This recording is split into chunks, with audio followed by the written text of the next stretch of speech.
It's the Real News Network. I'm Greg Wilpert in Baltimore. A new documentary called Solidarity, 5 Largely Unknown Truths About Israel, Palestine, and the Occupied Territories, was recently published on YouTube.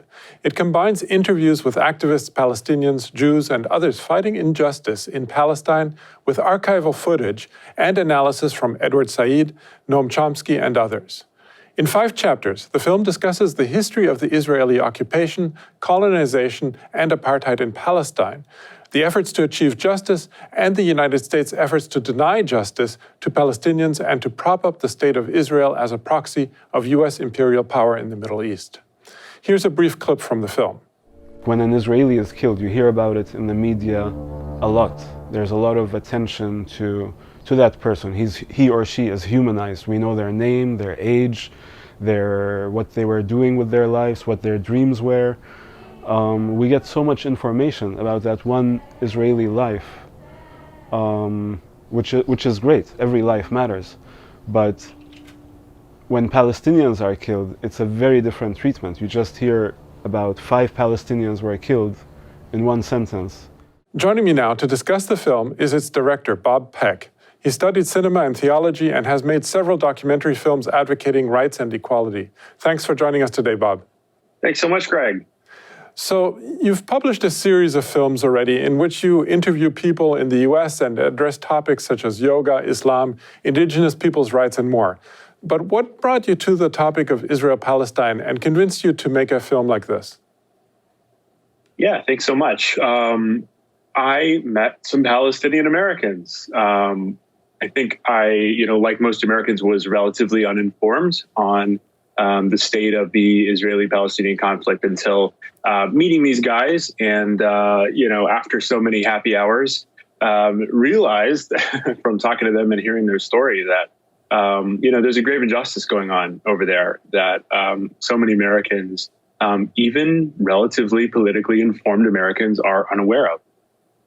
So they kind of led me down the rabbit hole, and a few Edward Said lectures later, and panels and articles and so on. There's so much content online about it. It just became a really compelling subject to try to learn more about. You also wrote an article about the process of making. I'm just wondering if you could tell us a little bit more also about what that process was like and how much time you spent on it. Yeah, it took a long time.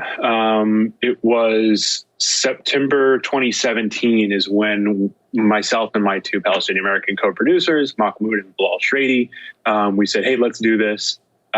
We started doing research in the end of 2017 and set up the first interview. That first interview was December 2017. And then the last interview was August of last year with Mark Ellis, Professor Ellis, who's a Jewish liberation theology professor. And so, the interview process was about a year and a half. This whole time I had been researching, reading articles, watching panels, listening to podcasts, watching the Norman Finkelstein Crocodile Tears video, listening to Chomsky on Democracy Now!, really trying to comb through as much as I could to paint the full picture. Now, actually, something that really sets this film apart, I think, is and sets it apart from dozens of other documentaries on Israel-Palestine and on the occupation and the illegality, is that you also include theological and spiritual issues, kind of on the side, perhaps, but still, it's included, which usually isn't. Now, on the one side, you show Israeli Defense Minister Naftali Bennett citing the Bible to justify colonization. And then on the other side, you have Mark Ellis, who you just mentioned, who has written books on liberation theology. Let's show a brief clip as an example. Mahdi, I guess what you need to do is go back and change the Bible. You need to change the narrative of the Bible because it's all there. My Jewish theology of liberations begins with the Holocaust, not with the Bible. And if there's any claim, if we call this a claim, for the creation of the state of Israel, we would have to talk about Europe, not ancient Europe, but modern Europe, the Nazi years, and the Holocaust. There's a reason that Jews sought their own power and not to be dependent on others, which I agree with. However, that led to the displacement and a profound injustice, and that continues now, toward Palestinians. Talk about the role of theology and spirituality in your approach. I mean, why do you consider it to be an important dimension for a documentary like this? Sure. Well, great question. I think, Greg, it is the Holy Land, obviously. And it's funny you say that, because I thought that I kind of, I didn't talk about how powerful, for example, the Southern Baptist churches are in the funding of Israeli support.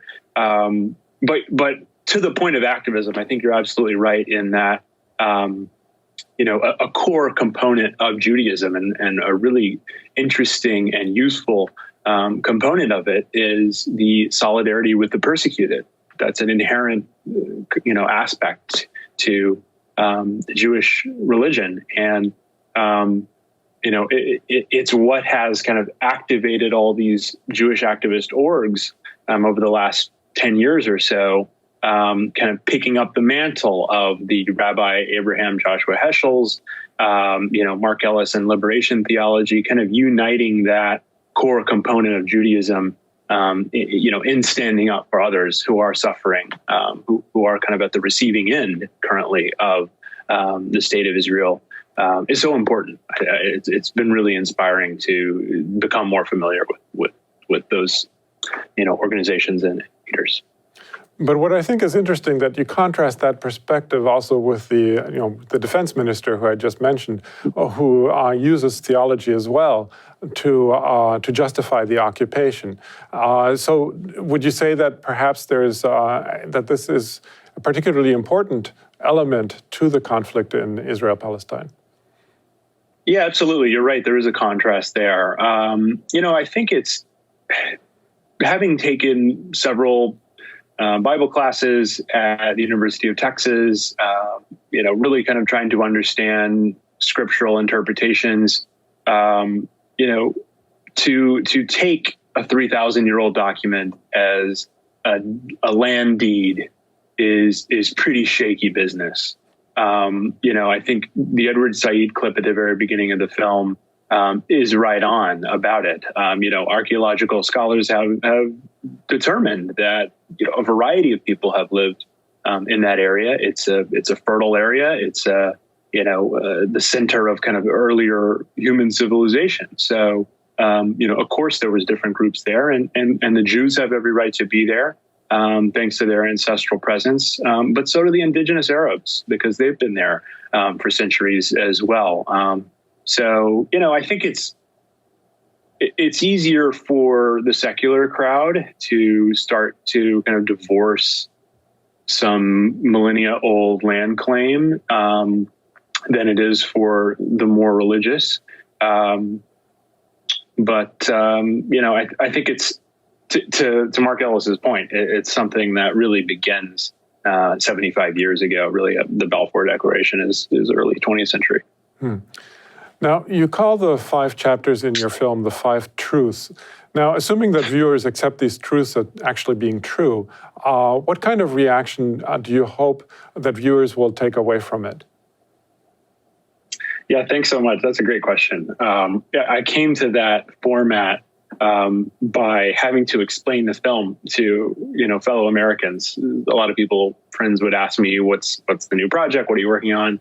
And finally, is kind of funny. A friend of mine who's a marketer said, "Okay, enough with the rambling and on, here about the film. What are the 3 main things that I don't know that I should know about it?" And I eventually added 2 more, but I just really liked kind of that digestibility, I guess, aspect of it. A core reason why there is so much kind of lack of education about the topic is because it is so complex, and it is so layered, and there's just so much to it. So to kind of make it this 1 through 5 series of the most important kind of core concepts to understand made sense in getting it out there further. Yeah, I think that was a very interesting and very important way to get your point across, actually. And I hope people will get a chance to see it. We'll definitely link to it together with this video. But we're going to leave it there for now. I'm speaking to the documentary filmmaker Bob Peck, who just released the film Solidarity, 5 Largely Unknown Truths About Israel, Palestine, and the Occupied Territories, which was released on YouTube. Thanks again, Bob, for having joined us today. Awesome. Thanks so much, Greg.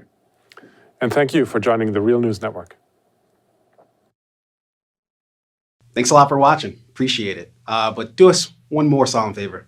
Hit the subscribe button below. You know you want to. Stay up on the videos.